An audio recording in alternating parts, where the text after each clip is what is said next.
Littafin waƙoƙi namba ta biyu, Ubangijinmu mai ceto.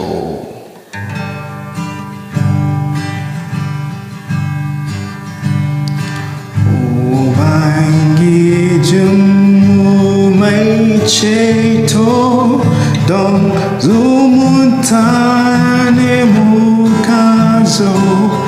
A duniyan nan sai sakewa, wurin kafa sai hutawa.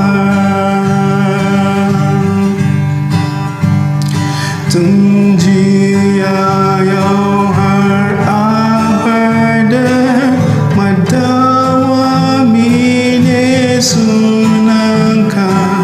Kai ne ka kafa duniyan nan, kai ne mai shirya gidajen.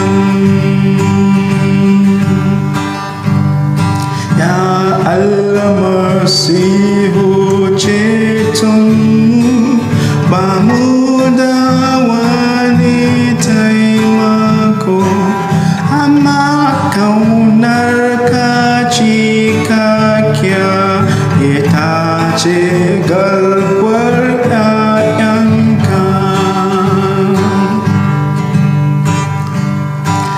Ƙaunarka har wa yau ta siya da ka ɗanɗana mutuwa, kan bisa kursiyin Allahnmu yanzu ka rayu domin mu.